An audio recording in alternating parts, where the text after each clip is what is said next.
Gold, trusted gold buyers. మీరు తాకట్టు పెట్టిన బంగారాన్ని విడిపించి ఈ రోజు ఉన్న మార్కెట్ ధరకు కొనబడను. నుంచి విపరీతంగా వైరల్ అవుతోంది, సర్క్యులేట్ అవుతోంది. CIA భారతదేశ ప్రధానమంత్రిని హత్య చేయడానికి కుట్ర పన్నింది అనేది. సో ఇందులో నిజం ఎంత ఉందంటారు? ఏం జరిగింది? దీనికి మనకు అక్కడ ఏం జరిగిందో మనకు తెలియదు. చాలా మట్టుకు మోదీ గారు వచ్చిన తర్వాత ఒక స్టేట్మెంట్ చేశారు కాన్ఫరెన్స్లో, మనందరూ ఆ వీడియో చూసాం. ఆడియన్స్ చప్పట్లు కొట్టారు. మోదీ గారు చెప్పారు, నేను చైనాకి వెళ్ళి రిటర్న్ వచ్చానంటే అనగానే చప్పట్లు కొట్టారు. నేను వెళ్ళిన దానికి చప్పట్లు కొట్టారా లేకుంటే వచ్చిన దాన్ని కొట్టారా అని అడిగారు. అది చాలా లోడెడ్ స్టేట్మెంట్. అది అందరికి చాలామంది అనలైజ్ చేశారు ఆ స్టేట్మెంట్. మోదీ గారు ఫేస్ కూడా అనలైజ్ చేశారు. కొంచెం వరి ఉంది ఆయన ఫేస్ మీద ఆ టైంలో చెప్పినప్పుడు. నవ్వుకుంటా కాదు చెప్పేది, సీరియస్గా ఉండేటువంటి జోవియల్ మూడ్ లేదప్పుడు. లేదు, ఏదో జరిగింది. ఏం జరిగింది మనకు తెలియదు. దాని తర్వాత మనం చూసాం బంగ్లాదేశ్లో ఢాకాలో ఒక సీక్రెట్ సర్వీస్ ఏజెంటో కానీ స్పెషల్ సర్వీసెస్ ఆఫీసర్ ఆయన హోటల్ రూమ్లో చనిపోయారని. నిన్ననే నేను అది ఒక అమెరికన్ జర్నల్లో ఆయన డెత్ గురించి ఒక రిపోర్ట్ చదివాను. He died by polonium poisoning. Polonium is a thing that is used by the Americans a lot. వీళ్ళు ఏం చేస్తారంటే, అమెరికన్స్ కాకుండా రష్యన్స్ కూడా చాలా మటుకు యూజ్ చేస్తారు. అది ఏంటది అనేది it's like a slow poison. It's actually kind of ఏం చెప్తారు, మన చెర్నోబిల్ కాదు, న్యూక్లియర్ ప్లాంట్స్ యూజ్ చేసే యురేనియం లాంటి దాంట్లో ఒక చిన్న ఫ్యామిలీ పొలోనియం. దీన్ని రష్యన్స్ చాలా మటుకు వాడుకున్నారు ఇది పాయిజనింగ్ చేయడానికి. వాళ్ళ ఏజెంట్స్ వెళ్ళి చాలా కంట్రీస్లో ఆపోజిషన్ లీడర్స్ ఎవరెవరు ఉన్నారో, రష్యా వ్యతిరేకంగా ఎవరెవరు ఉన్నారో వాళ్ళని చంపిన దాంట్లో కూడా యూజ్ చేశారు. ఈవెన్ ఇజ్రాయలీస్ అవి యూస్డ్ ఇట్. తో ఆయన చనిపోయిన దానికి పోస్ట్ మార్టం రిపోర్ట్ ఇప్పుడు దాకా బయటికి రాలేదు. కానీ అక్కడున్న సోర్సెస్ ఏం చెప్తే ఈ డైడ్ ఆఫ్ పొలోనియం పాయిజన్. ఎందుకంటే అది బాడీలో మీకు ఎక్కువ కనిపించదు, ట్రేసెస్ ఉండవు కొంచెం. ఫర్ ఎగ్జాంపుల్ ఆర్సెనిక్ పాయిజనింగ్ అని చెప్పి చాలా పాత సిస్టమ్ నుంచి ఒక పాయిజనింగ్ ఉంది. అదేం చేస్తారంటే ఫుడ్లో కొంచెం యాడ్ చేసుకుంటూ పోతే లాస్ట్లో మనిషి చనిపోతారు. కానీ మీరు పోస్ట్ మార్టం చేస్తే అది ఆర్సెనిక్ అసలు కనిపించదు మీకు బాడీలో. అది ఎట్లా నెయిల్స్లో కనిపిస్తుంది, హెయిర్లో కనిపిస్తుంది. అక్కడ ఆ ట్రేసెస్ అక్కడే ఉంటుంది అనమాట. ఈ కేసులో కూడా అదే జరిగింది. ఏం జరిగింది, దానికి దీనికి కనెక్షన్ ఉందా అంటే చైనా ఎక్కడ ఉంది, బంగ్లాదేశ్ ఎక్కడ ఉంది, ఎందుకు జరిగిందని మనకు తెలియదు. కానీ ఆయన చనిపోయిన తర్వాత అమెరికన్ ఎంబసీ రియాక్షన్ చూడాల్సింది. ఢాకాలో వాళ్ళు ఆ ఫ్లోర్ మొత్తం సీల్ చేసేసారు. ఎవరిని రానియలేదు, బంగ్లాదేశ్ పోలీస్ని ఎవరిని. బాడీ డైరెక్ట్గా తీసుకెళ్ళిపోయారు without any local post mortem, no local formalities, nothing. అక్కడే మనకు చాలా డౌట్ వస్తుంది, ఎందుకు ఎంత సీక్రెట్గా ఎందుకు చేశారని చెప్పి. అసలు అమెరికన్ అక్కడ ఎందుకున్నాడు అనేది. సో మోదీ గారు చెప్పిన మాటకి మోదీ గారు దానికన్నా ఎక్కువ. నేను ట్రంప్ స్టేట్మెంట్ ఒకటి మీకు ఐ రీడ్ అవుట్ స్పెసిఫిక్లీ. ఇది ట్రంప్ 16th October చేసిన ఒక statement. I'm reading from times of India. Trump ఏం చెప్పారంటే, మోదీ గారి గురించి మాట్లాడుతూ he doesn't want to destroy his political career అన్నారు మోదీ గారిది. Is a great friend but I don't want to destroy his political career. ఎందుకు, ఏంటి ఆ స్టేట్మెంట్, అది చాలా important. This is where we need to understand ఏం జరిగింది ఆ రోజు. ట్రంప్ అట్లా స్టేట్మెంట్ ఎందుకు చేశారు. మోదీ గారు మంచి మనిషి, చాలా ఫ్రెండ్లీ మనిషి. I don't want to destroy his political career. So ఇప్పుడు I don't want to destroy his political career అనేది ఒక పాజిటివ్ యాంగిల్లో తీసుకోవచ్చా, లేకుంటే ఆయన కూడా గివింగ్ ఎనీ ఇండికేషన్ అనుకోవాలా? ఐ డోంట్ వాంట్ టు అన్నారు, దే డోంట్ వాంట్ టు అని చెప్పలేదు. ఓకే, వాళ్ళు వాళ్ళ పని చేసుకుంటారు, నేను నా పని నేను. I don't want to destroy his పని. నేను కావాలంటే మోదీ పొలిటికల్ కెరియర్ డెస్ట్రాయ్ చేయగలను అని చెప్పి, that is the meaning of it. So మనం దానికి వెళ్ళే ముందు CIA గురించి మాట్లాడాలి మనం. ఎందుకంటే ఇదంతా జరుగుతున్నది చాలా మట్టుకు 1960s నుంచి 1950s నుంచే తీసుకోవచ్చు. CIA పుట్టినప్పటి నుంచి CIA వాళ్ళ ఆపరేషన్స్ అన్ని ఏజెన్సీస్ చేస్తారండి. మన రా చేస్తారు, MI5 చేస్తారు, బ్రిటిష్ వాళ్ళు FSB రష్యన్ ఏజెన్సీ చేస్తారు. చాలా మటుకు సీక్రెట్ సర్వీస్ ఏజెన్సీ వాళ్ళ పని ఇది. They will keep doing things like this. ఇప్పుడు బంగ్లాదేశ్లో 71 వార్లో చాలా మటుకు మనం కూడా ముక్తి బాహినికి ట్రైనింగ్ ఇచ్చింది అంతా మన వైపు నుంచే జరిగింది. అంత ఆ టైంలో రా అంత యాక్టివ్ లేదు, అప్పుడే ఫామ్ అయింది కొంచెం. ఆర్&C హెడ్ ఫామ్ రా ఇందిరాగాంధీ టైంలో. కానీ దాని తర్వాత రా చేసిన చాలా ఆపరేషన్స్ ఉన్నాయి, మనకు తెలిసింది. అది సెషైల్స్లో ఒక కూ జరిగితే దాన్ని వెళ్ళి ఇండియన్ ఆర్మీని పంపించి, స్పెషల్ ఫోర్సెస్ పంపించి అక్కడ దాన్ని కూని ఆపాం మనం. సేమ్ థింగ్ విత్ మాల్డీవ్స్లో ఒక ప్రాబ్లం జరిగితే దీనికన్నా ముందున్న ప్రెసిడెంట్, దట్ ఈస్ వై మనకు నేవల్ షిప్, మనకు ఆర్మీ కంటింజెంట్ అక్కడ ఉంది మాల్డీవ్స్లో ఇప్పుడు కూడా. టు మేక్ షూర్ దట్ వాళ్ళు ఎవరు వచ్చి అక్కడ ఇంకో కూ జరగకుండా చూసుకోవాలి. ఈ కూ అనే వర్డ్కి ఒక మీనింగ్ కూడా ఉంది. It's I think it's a French word if I'm not mistaken. That means a punch in the face. అంటే ఒక మనిషిని కింద పడాలంటే పంచ్ కొడితే కింద పడిపోతాడు. The same thing with regime change. ఇప్పుడు ఆర్మీ కూ వింటాం మనం, పొలిటికల్ కూస్ వింటాం. దీనికి అన్నిటికీ ఒక హిస్టరీ ఉంది. I think one of the best example ఇది చేసేది వీళ్ళు 4-5 వేస్లో చేస్తారు కవిత గారు. ఐ మీన్ వీళ్ళకి స్ట్రాటజీ ఉంది సిఐ వాళ్ళకి. వాళ్ళు ఏం చేస్తారంటే చాలా మటుకు కూ చేయాలన్నప్పుడు ఒక పద్ధతి ఉంటుంది వాళ్ళ దగ్గర. ఆ పద్ధతులు మనం అనలైజ్ చేద్దాం, ఎందుకంటే నేను దాన్ని బట్టి కొంచెం రీసెర్చ్ కూడా చేశాను. ఓకే. సో బేసిక్లీ వీళ్ళు ఏం చేస్తారంటే ఫస్ట్ ఆపోజిషన్ని ఫండ్ చేస్తారు. ఓకే, ఇది జరిగింది వియట్నాంలో, ఇది జరిగింది బంగ్లాదేశ్లో, ఇది జరిగింది మన నేపాల్లో. అది కాకుండా మనం చూసాం మిడిల్ ఈస్ట్లో కూడా చాలా మటుకు అక్కడ కొన్ని రెవల్యూషన్ తీసుకురావడానికి ట్రై చేస్తారు. వీళ్ళు పూల పేర్లన్నీ పెట్టుకొని చేశారు రెవల్యూషన్. కొన్ని ఉన్నాయి అక్కడ, జాస్మిన్ రెవల్యూషన్, ఆ రెవల్యూషన్, ఈ రెవల్యూషన్. సిఐ వాళ్ళు ఏం చేస్తారంటే ఆపోజిషన్ని ఫండ్ చేస్తారు. ఇప్పుడు మరి మీరు అడగవచ్చు రాహుల్ గాంధీ స్టేట్మెంట్లు ఏంటి, ఇట్లా చేస్తున్నాడు స్టేట్మెంట్లు ఎందుకు? మనం దాన్ని లైట్గా తీసుకుంటాం కాదు, దాని వెనక ఒక ప్యాటర్న్ ఉంది. కాంగ్రెస్కి ఫండింగ్ చాలా తక్కువ ఇప్పుడు మనం చూసాం. అంటే అఫీషియల్ ఫండింగ్ వాళ్ళకి 2 ఏటీఎంలు ఉన్నాయి ఇప్పుడు. ఒకటి కర్ణాటక ఏటీఎం, ఒకటి తెలంగాణ ఏటీఎం. హిమాచల్ ప్రదేశ్లో డబ్బులు ఏం లేవు ఎక్కువ. ఈ 2 రాజ్యాల నుంచే money is going to Delhi. Funding జరుగుతుంది. అది ఎవరినైనా ఉండొచ్చు. రేపు ఫర్ ఎగ్జాంపుల్ సమాజ్వాదీ పార్టీ ఉండొచ్చు, అది కాకుండా ఏఐయుడిఎఫ్ అస్సాంలో వాళ్ళు కూడా ఫండ్ చేస్తారు చాలా మటుకు. మన దగ్గర ఉన్న ఐయుఎంఎల్, ఇండియన్ యూనియన్ ముస్లిం లీగ్ కేరళలో వాళ్ళకు కూడా ఫండింగ్ వస్తుంది. ఎన్నో సోర్సెస్ నుంచి వస్తుంది.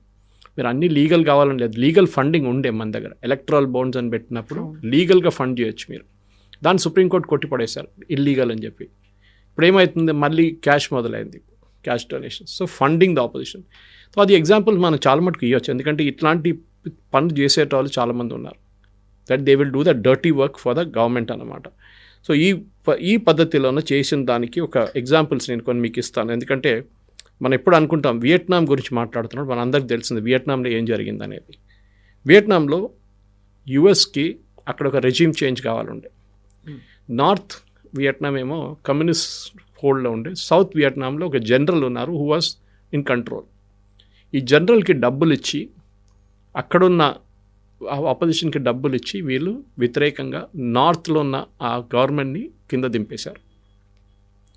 దాని తర్వాత వీళ్ళేమనుకున్నారు, స్టేబుల్ అయిపోతుంది అనుకున్నారు. రెజ్యూమ్ స్టేబుల్ కాలేదు, మొత్తం గందరగోళం అయిపోయింది. దాని తర్వాత వీ ఆల్ నో వియట్నాంలో ఏం జరిగింది. 20 సంవత్సరాలు దాని తర్వాత అక్కడ జరిగిన గెరిలా వార్. లాస్ట్లో యూఎస్ అక్కడి నుంచి పారిపోవాల్సి వచ్చింది. ఇది వాళ్ళు చేస్తారనమాట. రెజ్యూమ్ చేంజ్లో ఫస్ట్ స్ట్రాటజీ అమెరికన్స్ ఇదే. ఇది కాకుండా కూడా వాళ్ళు చాలా మటుకు next is killing the leader. Second strategy. This is from official declassified documents of CI గురించి నేను రీసెర్చ్ చేసినప్పుడు వచ్చిన డీటెయిల్స్ అనమాట. కిల్లింగ్ ద లీడర్ కాంగోలో చేశారు వాళ్ళు. ఏం చేస్తారంటే వాళ్ళు డైరెక్ట్ చేయకుండా ఇండైరెక్ట్గా ఒక టీంని పంపించి, లేకుంటే అక్కడ లోకల్గా ఉన్న టీంని పంపించి వాళ్ళు they will kill the leader. ఇది గదాఫీ మీద కూడా చేశారు. తర్వాత Gaddafi was killed in an operation like this. Saddam Hussein direct kill చేయలేదు, వాళ్ళు క్యాప్చర్ చేసి తర్వాత చంపారు. ఈ రెజ్యూమ్ చేంజ్లో second option is kill the leader. నాకు ఇక్కడే మీరు మోదీ గారి గురించి మాట్లాడుతున్నప్పుడు కనెక్షన్ వస్తుంది. మీరు మోదీ గారిని దింపలేరు, ప్రొటెస్ట్తో ఏం చేయలేరు. రాహుల్ గాంధీ ఓట్ చోరీ, అది ఇది రైటింగ్ ఇన్ ద స్ట్రీట్స్ అన్నీ చేయమంటారు, అది జరగట్లేదు. ఇన్ఫ్యాక్ట్ మీరు చూస్తుంటారు 4-5 రోజుల ముందు బీబీసీ ఒక ఆర్టికల్ పబ్లిష్ చేశారు, వీడియోగా వచ్చింది వాళ్ళ దాంట్లో. Why Indian GenX is not hitting the streets. మన దగ్గర ఉన్న యంగ్స్టర్స్ నేపాల్ లాగానో బంగ్లాదేశ్ లాగానో రోడ్ మీదకి ఎందుకు దిగట్లేదు? Why are they not rioting? Exact words. ఎందుకు వాళ్ళు రైట్ చేయట్లేదు స్ట్రీట్స్కి వెళ్ళి? ఆలోచించండి. They are encouraging rioting. మీరు ఎందుకు చేయట్లేదని అడుగుతున్నారు ఇండియన్ యంగ్స్టర్స్ దగ్గర. ఎందుకు చేయాలండి? ఇక్కడ అంతా బాగానే ఉంది కదా, ప్రాబ్లం ఏం లేదు కదా. అంటే మోదీ గవర్నమెంట్ని దింపడానికి యూజ్ చేసే స్ట్రాటజీ. నేను దానికి వస్తున్నాను మీ దగ్గర. That is another strategy which this fellows use just destroy the economy. మూడో కాన్సెప్ట్. ఇదేం చేస్తారంటే వీళ్ళు షాడ్ అన్న కంట్రీ ఉండే ఆఫ్రికాలో, వాళ్ళకి ఇది చేశారు. చిలీ చేశారు. చిలీలో కూడా they destroyed the entire economy. You're talking 1950s. చాలా పెద్ద స్టోరీ. నేను అది మా యాక్చువల్లీ యూ షుడ్ డూ ఒక సిరీస్ చేయాలి మీరు దీని గురించి. ఎందుకంటే ఇట్లాంటి కూస్ ఒక్కొక్క కంట్రీలో ఎట్లా చేశారని చెప్పి చాలా బాగా ఎగ్జాంపుల్స్ ఉన్నాయి. గౌతమేలా ఫర్ ఎగ్జాంపుల్, అక్కడ ఒక బనానా ట్రేడ్ ఉండే. లోకల్ అమెరికన్స్ ఆ బనానా ట్రేడ్ కంట్రోల్ చేస్తున్నారు, అమెరికా నుంచి ఉన్న ట్రేడర్స్, ఫార్మర్స్. అక్కడ ఒక కొత్త గవర్నమెంట్ వచ్చి వీళ్ళ అమెరికన్ అందరిని బయటపడేద్దాం అనుకుంటే దే ఫండెడ్ దిస్ అమెరికన్ గై, బయట నుంచి ట్రూప్స్ తీసుకొచ్చి ఈ ఉన్న డెమోక్రటిక్ ఎలక్టెడ్ ప్రెసిడెంట్ని బయటకు పంపేసి they took over the entire thing. This American guy became the president. Very రీసెంట్గా బంగ్లాదేశ్లో కూడా అయింది కదా, షేక్ హసీనాని దించేసి మహమ్మద్ యూనుస్ వచ్చాడు. దాని వెనకాల కూడా ఉందా ఇలాంటిది ఏదైనా జరిగిందా? డెఫినెట్గా, దాంట్లో డౌటే లేదు. మనకు ఎందుకు డౌట్ ఉండాలండి?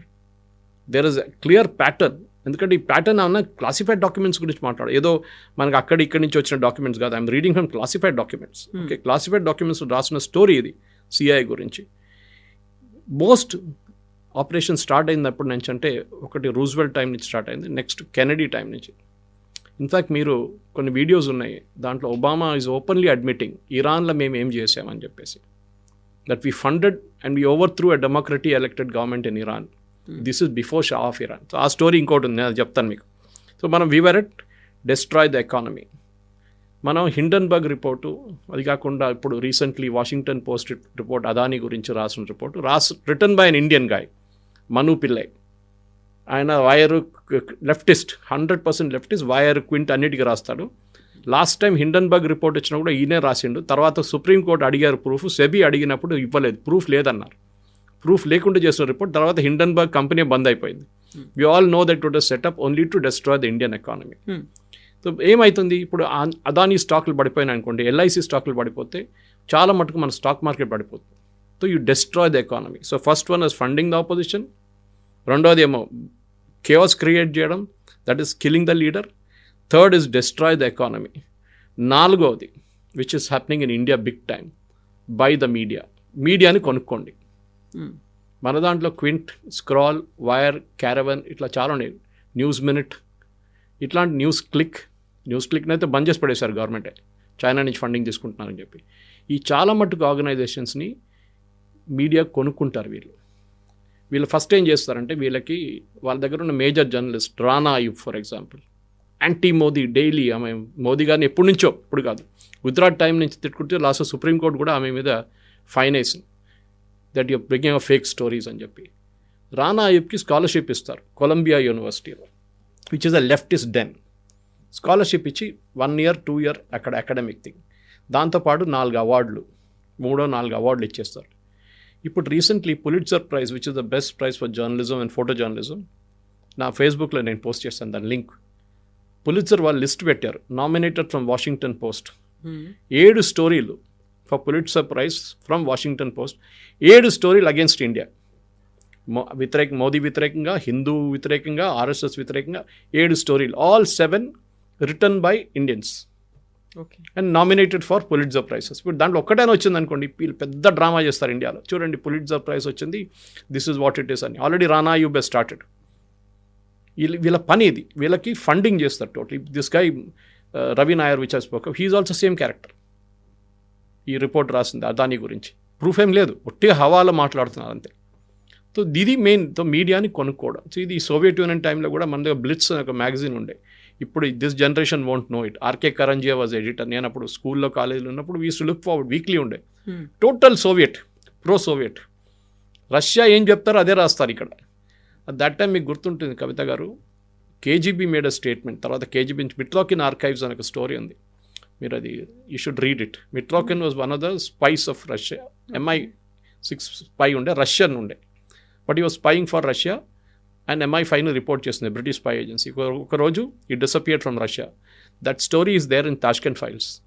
తాష్కెంట్ ఫైల్స్ సినిమాలో మీకు కనిపిస్తుంది, కానీ రెండు సూట్ కేసులు తీసుకొని is walking towards the British embassy. Mitrokhin ఆర్కైవ్స్లో క్లియర్గా రాశారు, ఇందిరాగాంధీ క్యాబినెట్లో 6 మంది మినిస్టర్లు, cabinet ministers were under the payroll of KGB పేరోల్లో ఉన్నారు వాళ్ళు. కేజీబీ నెలకు వాళ్ళకి లక్షల డబ్బులు ఇస్తారు. క్యాబినెట్ మీటింగ్లో డిసిషన్ తీసుకోగానే మాస్కోకి తెలిసిపోతుంది. That time it was Soviet union, USSR. So అక్కడ ఏం జరుగుతుందో, బ్రెజ్నవ్ కానివ్వండి, ఎవరైనా కానివ్వండి, ఆ టైంలో వాళ్ళకి ఇమ్మీడియట్గా సోవియట్ యూనియన్కి ఇక్కడ ఇండియన్ క్యాబినెట్లో ఏం డిస్కస్ చేస్తారో అది మీటింగ్ వచ్చేస్తుంది. సో అదొక way of doing it. So by the మీడియాని కొనుక్కొని న్యూస్ కన్సిస్టెంట్గా మోదీ గారు వ్యతిరేకంగా రాయడం. చైనాలో ఏదో ఒక కాన్ఫరెన్స్ జరిగితే దాని 4 పేజ్ సప్లిమెంట్ ఇక్కడ పబ్లిష్ అవుతుంది. And Narasimhan Ram already is admitted that is the card hold member the communist party of ఇండియాలో కార్డ్ హోల్డ్ మెంబర్ ఆయన. It's very clear. రఫాల్ వచ్చినప్పుడు మీకు గుర్తుంటుంది, రఫాల్ గురించి కథలు రాసిన మంచి నరసింహన్ రావు. తర్వాత మనకందరూ తెలిసింది supreme court pulled him up for cropping the main part of the file and saying you put fake news again. మీరు కావాలని చెప్పి రఫాల్ని ఆపడానికి ట్రై చేశారు, ఎందుకంటే చైనాకి రఫాల్ వస్తే చైనాకి ఇంపాక్ట్ ఉంటుంది. So they don't want రఫాల్ to come. అది చాలా మటుకున్నాయి అట్లాంటి ఇన్సిడెన్సెస్. మీరు హిందువులు అనలైజ్ చేసుకుంటూ పోతే ఈ పబ్లికేషన్స్ని యూజ్ చేస్తారు వీళ్ళు to create a media story against Modi. ఇప్పుడు latest is Indian Express 2 editions ఉన్నాయి ఇప్పుడు, ఒకటి నార్త్ ఒకటి సౌత్. రామ్నాథ్ గోయన్కా గారు యాంటీ ఎస్టాబ్లిష్మెంట్ గురించి ఇందిరాగాంధీ వ్యతిరేకంగా రాసిన పేపర్ ఇప్పుడు రోజు పొద్దున దేయంగానే మోదీ గారిని తిడతారు. కేరళలో ఉన్న ఛానల్స్ చూడండి, ఎక్సెప్ట్ ఫర్ జనం టీవీ మిగతా అందరూ యాంటీ మోదీ.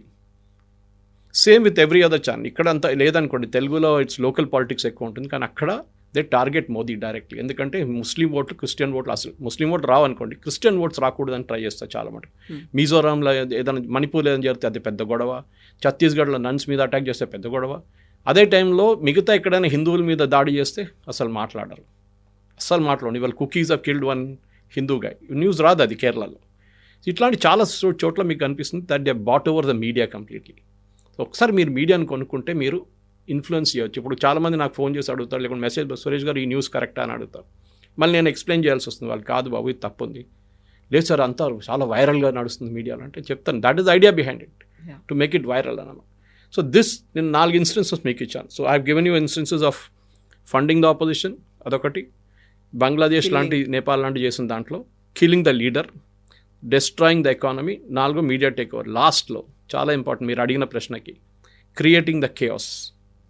బంగ్లాదేశ్, నేపాల్, ఇరాన్ చాలా చోట్ల ఏం చేస్తారంటే Iranian revolution, Sri Lanka to a certain extent, ఎందుకంటే అక్కడ లోకల్ కోపం చాలా ఉండేది, ఎందుకంటే కరప్షన్ చాలా ఎక్కువ ఉండే అక్కడ. ఇప్పుడు చూడండి, ఇప్పుడు వచ్చిన government is a leftist government. And Trump or CIA will never ఎప్పుడు అలో చేయరు ఒక లెఫ్టిస్ట్ గవర్నమెంట్. కమ్యూనిస్ట్ గవర్నమెంట్ రానియరు వాళ్ళు. కానీ ఇప్పుడు ఎలక్షన్ గెలిచిందేమో ఇట్స్ కమ్యూనిస్ట్ గవర్నమెంట్. కానీ ఇండియాతో చాలా ఫ్రెండ్లీగా ఉన్నారు. మొన్న వాళ్ళ ప్రధానమంత్రి కూడా ఇండియాకి వచ్చారు, మీరు చూస్తుంటారు. She came to India, she came to Delhi, met Modiji and all. In fact she is a student of Hindu college in Delhi. ఆమె అక్కడ చదివింది అనమాట. సో చాలా మటుకు షీ ఆల్సో సెడ్ మనం కోఆపరేషన్ చేసుకోవాలి, ఎస్పెషల్లీ ఎడ్యుకేషన్ సెక్టర్లో చాలా ఉంది. Sri Lanka is not a case, but Bangladesh yes, hard core CIA operation. అది ఎందుకు చేశారు కూడా ఎవరికి తెలియదు. This is one secret of CIA operation. మీరు ఎందుకు చేస్తున్నారని ఎవరికి తెలియదు, ఎవరు చేపిస్తున్నారో ఎవరికి తెలియదు. ఇట్ ఆల్ స్టార్ట్స్ ఒక టెక్స్ట్ బుక్ కేసు అనమాట. ఇది ఒక ప్యాటర్న్ ఉంది, వాళ్ళ దగ్గర ఫైల్ ఉంటుంది. ఆ ఫైల్ తీసి ఇట్లా చేయాలి, ఈ లీడర్కి డబ్బులు ఇవ్వాలి, ఇడికేయాలి, గొడవ చేపియాలి, ఆర్మీని కొంచెం కొనుక్కోవాలి, ఆర్మీని పక్కన జరపాలి, పోలీసు వాళ్ళని పక్కన జరపాలి, వాడు ఎక్కడ తగలబెడతాడు తగలబెట్టి. నేపాల్లో ట్రై చేశారు, కానీ నేపాల్ ఏమైందంటే అక్కడున్న లోకల్ పాపులేషన్, అక్కడ చేసిన వాళ్ళు కాదు, local population were in support of the king. మాకు రాజు కావాలి, మాకు మొనార్కీ కావాలని చెప్పి ప్రొటెస్ట్ కూడా చేశారు 1 year బిఫోర్. వాళ్ళు వ్యతిరేకంగా రాగానే అక్కడున్న లోకల్ పోలీస్ బికెమ్ స్ట్రిక్ట్. దాని తర్వాత ఒక్కొక్కడు ఎవరోడు అక్కడ తగలబెట్టాడు, ఏం చేశాడు, బస్సు కానివ్వండి, నేపాల్ పార్లమెంట్ కానివ్వండి, కొంతమంది చంపిన అందరినీ ఇప్పుడు లోపలేసుకున్నారు. ఆల్మోస్ట్ 250 నుంచి 260 మంది ఇప్పుడు జైల్లో ఉన్నారు, ఎవరెవరు ఆ రోజు గొడవ చేసిన వాళ్ళు. సో నేపాల్లో దానికోసం చూడండి, రెజీమ్ చేంజ్ జరగలేదు. గవర్నమెంట్ రిజైన్ చేసి కొత్త గవర్నమెంట్ వచ్చేసారు అంతే, but no regime change technically has happen. US కాదు, కానీ ఎస్ అక్కడ కూడా ట్రై చేశారు, there is no doubt in that అన్నమాట. కానీ రియాక్షన్ టైం బాగుండే and they really work done. Even Sri Lanka also, Sri Lanka కూడా జరిగింది. నేను ఒక ఎగ్జాంపుల్ ఇస్తాను కవిత గారు. ఇరాన్లో ఇప్పుడున్న అయతొల్లాస్ రూల్ చేస్తున్నారు, మొత్తం థియోక్రటిక్ స్టేట్ నడుస్తుంది, యాంటీ యుఎస్. మనం ఎప్పుడు ఆలోచించాల్సిందంటే ఎందుకు వీళ్ళకి ఎంత కోపం యుఎస్ వ్యతిరేకంగా. డెత్ టు అమెరికా అంటారు పొద్దున్న లేవగానే, కొమెనీస్ కానీ ఎవరైనా ఖమనేని వీళ్ళందరూ. డెత్ టు అమెరికా స్టార్ట్ అయిందంటే వీళ్ళ దగ్గర ఒక ప్రధానమంత్రి ఉండే, మొహమ్మద్ మొసజే, 1951 to 53. ఇరాన్లో డెమోక్రటిక్లీ ఎలెక్టెడ్ గవర్నమెంట్, ప్రైమ్ మినిస్టర్ ఈయన. కానీ ఈయనేం చేశారంటే అక్కడ రాగానే ఈ సిఐఏ వాళ్ళు MI6కి ఈయనకు నచ్చదు. ఈయనేం చేశారు, అక్కడున్న కొన్ని oil companies, British oil companies ఉండే అప్పుడు ఇరాన్లో, ఇరానియన్ లోకల్ కంపెనీస్ ఎవరు లేరు, బ్రిటిష్ వాళ్ళు వచ్చి ఇక్కడ డిగ్ చేసి ఆయిల్ తీసుకెళ్ళిపోతున్నారు. These are talking early 50s. అప్పుడు ఇంకా ఆయిల్ ఇండస్ట్రీ డెవలప్ అవుతుంది సౌదీ అరేబియాలో కూడా. అప్పుడే వాళ్ళకు ఆయిల్ దొరికింది, అక్కడ కనిపిస్తుంది ఆయిల్ ఉందని చెప్పి ప్రాస్పెక్ట్ చేశారు వాళ్ళు. చేశారు వీళ్ళు ఒక బ్రిటిష్ పెట్రోలియం అని ఇప్పుడున్న కంపెనీది ఒక పేరెంట్ కంపెనీ ఉండే అప్పుడు ఇరాన్లో. ఆ కంపెనీ వాళ్ళు ఇట్లనే ఆయిల్ వెళ్ళిపోతే this president Mossadegh came and said, how can you do this, మాది కదా ప్రాపర్టీ, మా ఆయిల్, మా ల్యాండ్, మీరు ఎట్లా చేస్తారంటే ఆయన్ని దింపాలి. సో ఏం చేస్తారు, ఈయన పైన ఒక ఆయన ఉన్నారు, ఎవరు, షా ఆఫ్ ఇరాన్, ఆయన రెజ్వా పెహ్ల్వి అనే పేరు, he was a king of Iran. Okay. ఆయన్ని తీసుకొచ్చి అక్కడ గొడవ చేపించి మొత్తం స్ట్రీట్లంతా రైటింగ్ చేపించి ఈ ప్రెసిడెంట్ని కింద దింపిన తర్వాత ఆయన్ని హౌస్ అరెస్ట్లో పెట్టారు. First 2 years he was under solitary confinement. దాని తర్వాత చనిపోయిన దాకా ఆయన పాప హౌస్ అరెస్ట్లో ఉన్నారు ఆయన. This guy became Shah of Iran, పెహ్ల్వి.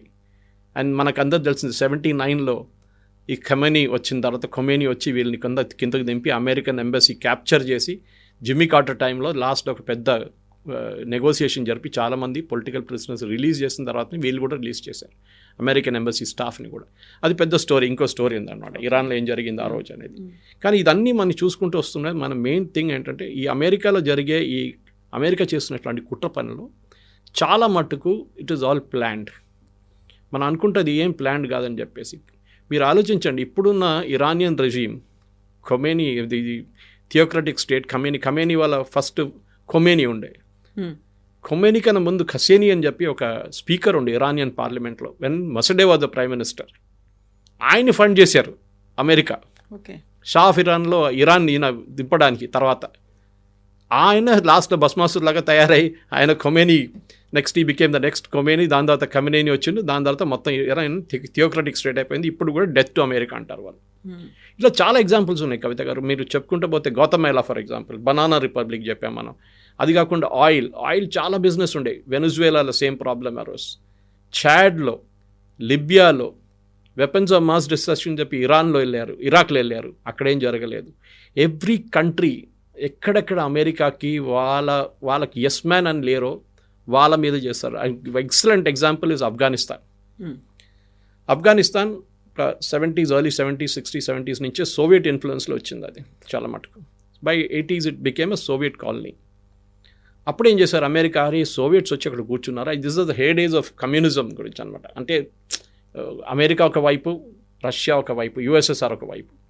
వీళ్ళని ఎట్లయినా అక్కడి నుంచి బయట తెరిమి కొట్టాలని చెప్పి అమెరికా ఏం చేశారంటే చాలా మటుకు ఈ సౌదీ అరేబియా నుంచి, ఇరాన్ నుంచి, ఇరాక్ నుంచి ఈ థియోక్రటిక్ ముల్లాస్ ఉంటారు చూడండి, వాళ్ళు పిలిపించుకొని ఆఫ్ఘనిస్తాన్కి తీసుకొచ్చి పాకిస్తాన్ సహాయంతో పాకిస్తాన్కి డబ్బులు ఇచ్చి, ఎక్విప్మెంట్ ఇచ్చి, వీళ్ళకి ఆయుధాలు ఇచ్చి సోవియట్ యూనియన్ని అక్కడి నుంచి తరిమి కొట్టారు. ఆ రోజు వెళ్తూ the Soviet then Afghan prime minister, I forget his name, I think is Gulbuddin Hekmatyar, ఎవరు ఉన్నారు, one person, he made a statement, Kavitha garu, మీరు ఈరోజు చేసింది ఒకరోజు వీళ్ళు వచ్చి మీ మీద కొడతారని చెప్పారు. అదే జరిగింది 9/11. వీళ్ళు సపోర్ట్ చేసిన వాళ్ళే like fellows like Osama bin Laden వెళ్ళి తర్వాత కొట్టారు వీళ్ళు. సో ఈ చాలా ఉన్నాయి. ఐసిస్ ఫామ్ చేసిన ఆయన కూడా ఈ గ్రూప్లో ఉన్నాడు ఆ టైంలో. వీళ్ళందరూ అల్ఖైదా, ఐసిస్ తర్వాత వచ్చింది. తర్వాత ఏం జరిగింది మన అందరికి తెలిసిందే, యుఎస్ని, నేటోని అక్కడిని తరిమి కొట్టారు వీళ్ళందరూ కలిసి. So history turn on it's head అనమాట.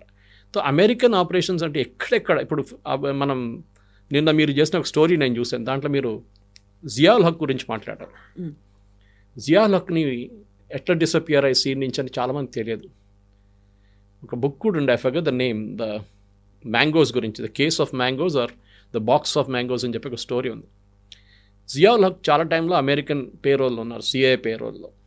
కానీ తర్వాత ఈ బికేమ్ స్లైట్లీ అరగెంట్, వీళ్ళని పట్టించుకోవట్లేదు సిఐఏ కానీ అమెరికన్స్ని కానీ. ఏం చేశారంటే ఒకరోజు ఈ వాజ్ కమింగ్ ఫ్రమ్ పెషావర్, అయితే పెషావర్ నుంచి ఒక మిలిటరీ ఎయిర్క్రాఫ్ట్లో వస్తున్నప్పుడు దాంట్లో మ్యాంగోస్ లోడ్ చేశారు వీళ్ళు. లోకల్ అక్కడ మ్యాంగోస్ ఉంటాయంట ఆ ఏరియాలో, చాలామంది మ్యాంగోస్ లోడ్, పెద్ద పెద్ద క్రేట్లు, దాంట్లో 2-3 క్రేట్లు కింద మ్యాంగో కింద పెద్ద బాంబులు పెట్టారు, టైమ్ బాంబ్స్ పెట్టి aircraft and it took off, it blue up. In fact couple of I think Americans కూడా ఇద్దరు చనిపోయారు దాంట్లో, వాళ్ళకు కూడా తెలియదు ఇది జరిగిందనేది. సిఐఏ ఆపరేషన్ ఉండే, దాంతో Ziaul Haq is out from the scene. ఇట్లాంటి చాలా పనులు చేస్తుంటే వస్తారు వీళ్ళు. మీరు చూడండి, రెజీమ్ చేంజ్ అనగానే అమెరికన్స్కి they are experts at it. ఇప్పుడు మీరు చెప్పినటువంటి చాడ్ కావచ్చు, చిలీ కావచ్చు, వియత్నాం అయినా, గ్వాటమాలా అయినా, బంగ్లాదేశ్ అయినా, ఆఫ్ఘనిస్తాన్ అయినా, ఇవన్నీ కూడా ఒక రకంగా వెనకబడిన కంట్రీస్ ఆర్ చిన్న దేశాలు, ఆర్ఎల్స్ వాళ్ళల్లోనే ఇంటర్నల్గా క్రైసిస్ ఉంది, టెర్రరిస్ట్ అటాక్స్ ఇవన్నీ ఉన్నాయి. వాటిని భారతదేశంతో పోల్చడానికి లేదు. భారతదేశం is the biggest country, largest democratic country. ఇక్కడ చెయ్యాలి అంటే రీజన్ ఏమై ఉంటుంది, ఎందుకని చేయాలి అనేటువంటి ఒక భావన ఉంది. చేయాలంటే ఇప్పుడు మోదీ గారు నా మాట వినట్లేదు. సేమ్ మిగతా కంట్రీస్లో అదే జరిగింది కదా, మా మాట వినట్లేదు. మోదీ గారు నేను చెప్పిన దాని ప్రకారం డ్యాన్స్ చేయట్లేదు. రష్యా దగ్గర నుంచి ఆయిల్ కొనుక్కుంటున్నాడు. రేపు రష్యాని తీసేసేయండి సీన్ నుంచి, ఇంకేమైనా కొత్తది తీసుకొస్తారు. మీరు ఇదెందుకు చేస్తున్నారు, ఇది కూడా చేయకూడదు. We will not accept. Modi గారు అని కాదు, పొలిటికలీ ఒక ఆర్టికల్ మన వచ్చింది, I think it was in New York Times, I think. దాంట్లో క్లియర్గా రాశారు. And even Fareed Zakaria GPS ఆ రోజు ఆయన ప్రోగ్రామ్ సిఎన్ఎన్లో he made a very pertinent point. ఆయన చెప్పింది ఏంటంటే ఏ రూలర్ అయినా కానీ, ఏ దేశంలోనే ఏ రూలర్ అయినా కానీ అమెరికా ముందు తల వంచితే వాడు అంత్య సంగతి. పొలిటికలీ ఫినిష్ అయిపోతారు, వాళ్ళ పార్టీ కూడా పొలిటికలీ ఫినిష్ అయిపోతారు.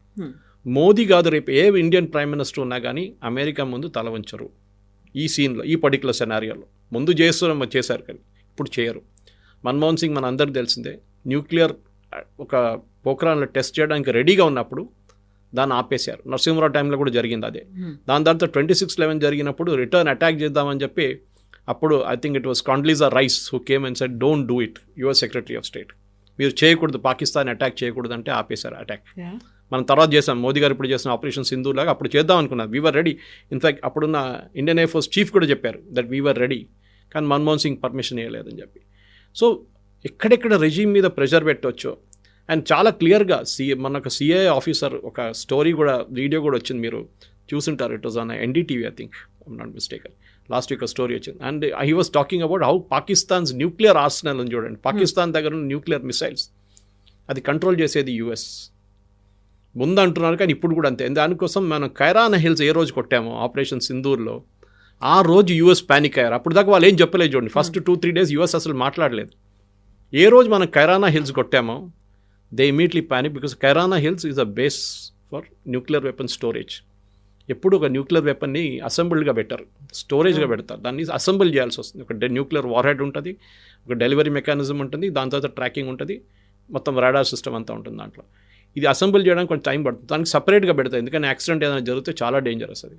మొత్తం ఏరియా అంతా ఇప్పుడు చెర్నోబిల్ లాగా అయిపోతుంది. కొన్ని జనరేషన్ దగ్గర 500 కిలోమీటర్ మీరు ఏం చేయలేరు, అక్కడ ఉండలేరు ఎవరు. అంత పరిస్థితి దారుణంగా అయిపోతుంది అనమాట. సో అట్లాంటి పరిస్థితుల్లో మనం ఏ రోజు కైరానా కొట్టామో దే ఇమీడియట్లీ ప్యానిక్డ్ అమెరికన్స్. ఇప్పుడు సిఐ ఆఫీసర్ అదే కన్ఫర్మ్ చేస్తున్నారు దట్ ఎస్ మా దగ్గర పాకిస్తాన్, ఎందుకంటే భయం ఏంటంటే ఇది ఎవరైనా రేపు తెహరీక తాలిబానో ఎవరైనా వచ్చి కొట్టి తీసుకెళ్ళిపోతే, లేకుంటే ఇరాన్ వెళ్ళి తీసుకెళ్ళిపోతే వాళ్ళ చేతిలో న్యూక్లియర్ మిసైల్స్ ఉంటుంది. సో దాన్ని ఆపాలని చెప్పి. సో అమెరికా అనేది ఒక కంట్రీకి కాన్స్టెంట్గా వాళ్ళు ఎస్ అని చెప్పే రెజీమ్స్ వాళ్ళకి కాదు. ఇప్పుడు చూడండి జాపనీస్ ప్రైమ్ మినిస్టర్, నాకు బాధ అనిపించింది చాలా మటు. షీఈ్ ఓపెన్లీ ప్రైజింగ్, సైనింగ్ ఎంత. ఎందుకంటే ఏ కంట్రీస్ అమెరికాతో ఇప్పుడు అగ్రిమెంట్ సైన్ చేశారు చూడండి, చాలా తక్కువ. UK, Vietnam, Japan, South Korea, వీళ్ళందరిది సెక్యూరిటీ గ్యారంటీస్ ఇస్తున్నది అమెరికా. జస్ట్ లైక్ ఇజ్రాయెల్ కూడా సెక్యూరిటీ గ్యారంటీ ఉంది అమెరికా, మిమ్మల్ని ఎవరు ముట్టరు, మేము చూసుకుంటామని చెప్పేసి. మనకు ఆ ప్రాబ్లం లేదు. మనకు ఎందుకు సెక్యూరిటీ గ్యారంటీ? మన దేశంలో మన ఆర్మీ ఉన్నారు, మన ఎయిర్ ఫోర్స్ ఉన్నారు, మన నేవీ ఉంది, వాళ్ళు చూసుకుంటారు వాళ్ళు. We don't need anybody support. కానీ EU కానీ ఆర్ ఈవెన్ సౌత్ కొరియాకి రెగ్యులర్ ఆర్మీ అంత పెద్ద ఆర్మీ లేదు. రేపు నార్త్ కొరియా అటాక్ చేస్తే US వస్తారు ప్రొటెక్ట్ చేయడానికి. This is the main thing, మనం మర్చిపోతున్నాం దాని గురించి. సో దాట్ ఈస్ వై దానికి పెద్ద దేశాలు సైన్ చేయలేదు, అమెరికాతో అగ్రిమెంట్ సైన్ చేయలేదు. వాళ్ళు అంటున్నారు తర్వాత చూద్దాం, మనం ఇప్పుడు కాదు, వీల్ స్పీక్, మనం కూడా మాట్లాడుతున్నాం. Possibly by November ending or December మన అగ్రిమెంట్ సైన్ చేస్తాం మనం. But on hour terms 15% or 16% duty రాబోతుంది ఎట్లా. కానీ ఈ అమెరికన్ ఉన్న రెజీమ్ చేంజ్, మోదీ గారితో ఆ రోజు జరిగిన SCO సమ్మిట్లో జరిగిన కాంట్రవర్సీ, ఆ కార్లో కూర్చొని ఎందుకు మాట్లాడారు 45 నిమిషాలు ఎప్పుడూ జరగదు. Because minute to minute program ఉంటుంది. ఒక్క ప్రోగ్రామ్ 1 నిమిషం 30 సెకండ్ కూడా మార్చరు. అట్లాంటి టైంలో మోదీ గారి కోసం ఫస్ట్ వెయిట్ చేశారు పుటిన్ కార్లో. మోదీ గారు ఆయన హోటల్ నుంచి రావడానికి 10 నిమిషాలు పట్టింది. దాని తర్వాత కార్లో కూర్చొని డెస్టినేషన్ చేరుకున్న తర్వాత బయటకు దిగకుండా కార్ లోపల కూర్చొని 45 నిమిషాలు మాట్లాడారంటున్నారు. పాసిబ్లీ కూర్చొని wait till all green signal was given by the security, Putin security. Then వాళ్ళు కార్ నుంచి బయటకు వచ్చారు. ఆ రోజు అక్కడ ఏదైనా అటాక్ ప్లాన్ చేసి ఉన్నారా, ఏదైనా అటాక్ జరిగిందా మనకు తెలియదు. అది ఎప్పుడు డిస్క్లోజ్ చేయాలి. ఇంకోటి అంటే చైనాకు కూడా చాలా ఎంబారాస్మెంట్, ఎందుకంటే వాళ్ళ టెరిటరీలో దాన్ని జరిగితే వాళ్ళ మీద వస్తుంది ఇదంతా. సో వాళ్ళు కూడా చాలా కేర్ఫుల్ ఉంటారు. సో వాళ్ళు బహుశా టిప్ ఆఫ్ చేశారో, Russians security agencies tip of చేశారో మనకు తెలియదు. బికాస్ పుటిన్ సెక్యూరిటీ చాలా స్ట్రిక్ట్, చాలా టైట్. మీరు బిలీవ్ చేయరు, ఈవెన్ డోర్ హ్యాండిల్ చూడండి, ఆయన యూజ్ చేసిన కార్ డోర్ హ్యాండిల్ క్లీన్ చేస్తారు దాని తర్వాత సెక్యూరిటీ వాళ్ళు, ఎందుకంటే దాని మీద డిఎన్ఏ ప్రింట్స్ ఉంటుంది. ఎవరైనా వచ్చి రేపు ఆ డిఎన్ఏ ప్రింట్స్ తీసుకెళ్ళిపోతారని చెప్పి అప్పుడు పుటిన్ హెల్త్ ఎట్లా ఉందని తెలిసిపోతుంది దాని నుంచి, అది కూడా క్లీన్ చేస్తారనమాట. ఏ పాయింట్ అయినా కానీ ఆయన ఉండే హోటల్ కానీ ఏదైనా కానీ మొత్తం వైప్అవుట్ చేసేస్తారు వాళ్ళు, ఏ ఎవిడెన్స్ లేకుండా. సో అట్లాంటి సెక్యూరిటీ టైంలో న్యాచురల్లీ ఏదో జరిగింది కానీ మనకు తెలియదు. So I gave you a history, చాలా పెద్ద హిస్టరీ సిఐఏ ఆపరేషన్స్ గురించి మాట్లాడాలంటే మనకు 5-6 గంటల సేపు మాట్లాడవచ్చు, అంత పెద్ద స్టోరీ ఉంది. ఒక్కొక్క రీజన్లో ఏమేమి చేశారు వాళ్ళు, ఇప్పుడు కూడా చేస్తున్నారు, రేపు కూడా చేస్తారు మరి. But at the same time మీరు ఇంటర్వ్యూ స్టార్టింగ్లో చెప్పినట్టుగా I don't want to destroy his political career అని ట్రంప్ ఒక 15 days బ్యాక్ అన్నారు. వెరీ రీసెంట్గా అన్న కామెంట్ ఏంటంటే he's a killer, tough as hell, he's a nicest guy అంటూ మోదీ గురించి మళ్ళీ చెప్పడం అనేది, అంటే ఒక పాజిటివ్ యాంగిల్ అనే చూపిస్తున్నాడు, ఆయన్ని ప్రైజ్ చేస్తున్నాడు, ఒక టఫ్ గై అంటున్నాడు, నైసెస్ట్ గై అంటున్నాడు, ఒక కిల్లర్ అంటున్నాడు. At the same time CAA తన పనులు చేసుకుంటోంది. ఎస్, ఇప్పుడు మనం చాలా మటుకు నేను చెప్పాను రూజ్వెల్ట్ టైం నుంచి స్టార్ట్ అయింది. కెనడీ, జాన్ ఎఫ్ కెనడీ చేసిన ఒక operation, I think it was Guatemala operation. అక్కడ ఒక ప్రెసిడెంట్ని దింపారు, చంపేశారు. He was killed 11 days later. John F కెనడీని చంపేశారు. ఆ కాంట్రవర్సీ ఇప్పుడు కూడా నడుస్తుంది, లీ హార్వీ ఆస్వాల్డ్ చంపారా? ఎందుకంటే పోస్ట్మార్టం రిపోర్ట్లో ఏం చెప్పిందంటే ముందుటి నుంచి వచ్చిన ఒక బుల్లెట్ ఆయన తాకింది, ఆ బుల్లెట్తో ఆయన చనిపోయారని చెప్పారు. But Lee Harvey Oswald sitting in library behind, అక్కడి నుంచి టెలిస్కోపిక్ గన్తో షూట్ చేశారు. ఆ బుల్లెట్ కూడా ఎంటర్ అయింది, కానీ that did not result in his death అని చెప్పి పోస్ట్మార్టం రిపోర్ట్లో వచ్చింది. కానీ ఫ్రంట్ నుంచి ఎవరు కొట్టారు అనేది వాళ్ళ దాకా ప్రూఫ్ లేదు. బికాజ్ అప్పుడు రూమర్ ఏముండంటే కెనడీకి సిఐకి అసలు పడదు, చాలా డిఫరెన్స్ ఒపీనియన్ ఉండే చాలా మటుకు. బే ఆఫ్ పిగ్స్ తర్వాత క్యూబాలో జరిగిన కాంట్రవర్సీ, క్యూబన్ మిసైల్ క్రైసిస్ గురించి చాలా మటుకు there was a huge difference between Kennedy and CIA.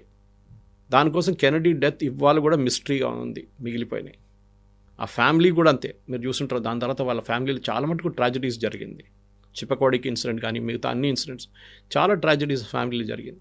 కానీ కెనడీ డెత్ కూడా ఆ తర్వాత చాలా మటుకు ఎంత పవర్ఫుల్ ఉన్నారంటే CIA, that they were literally ruling that time. 60s 70sలో ఈ కమ్యూనిజంని ఎట్లైనా తూడ్చి దాన్ని ఫినిష్ చేసేసాలే, రష్యా ఉండకూడదు అంటే యుఎస్ఎస్ఆర్ ఉండకూడదు అని చెప్పేసి చేసిన క్యాంపెయిన్ అది. ట్రంప్ చెప్తారు డెఫినెట్గా, he will use words, twist words అన్నీ చేస్తారు. ఎందుకంటే ఆయన ఈరోజు పిల్లి తెల్లదని చెప్తారు, రేపు నల్లదని చెప్తాడు, అంతే ట్రంప్ స్ట్రాటజీ అది. కానీ ఆయన చెప్పిన మాటకి ఫస్ట్ నేను అది ఇంత ఈజీ అని లైట్గా తీసుకుంటాను. లాస్ట్ చెప్పింది ఆయన దీనికన్నా ముందు కూడా చెప్పారు, Modi is a very tough negotiator, ఆయన అంత ఈజీగా అగ్రీ చేయడు అని చెప్పి. సో మన దగ్గర ఎవరో చెప్పాడు, ఆయన గుజరాతీ కదా, న్యాచురల్లీ అదే ఉంటుంది నెగోషియేషన్లో వాళ్ళ ఎక్స్పర్ట్స్ వాళ్ళని చెప్పి. కానీ ఈ ఫస్ట్ స్టేట్మెంట్ నాకు వరి అవుతుంది. I don't want to destroy his political career. A US president చెప్పారు, మోదీ గారు ఎప్పుడు చెప్పారు కదా, I don't want to destroy Trump's political career అని. పొలిటికల్ కెరియర్ అంటే ప్రధానమంత్రిగా ఉండకూడదు.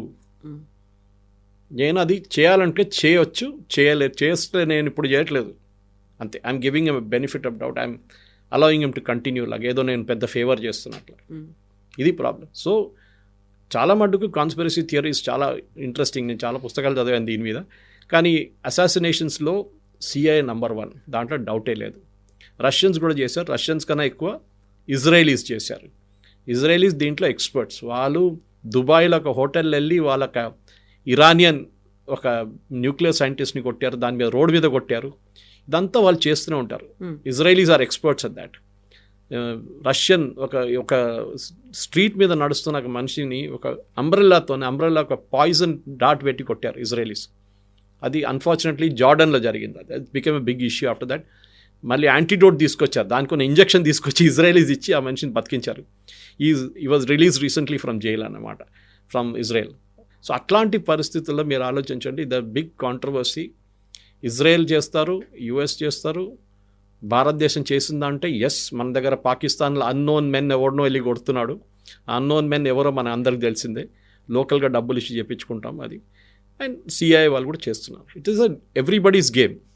కానీ దాంట్లో మనం కూడా కేర్ఫుల్గా ఉండాలి, అంతే, ఇంకేం లేదు.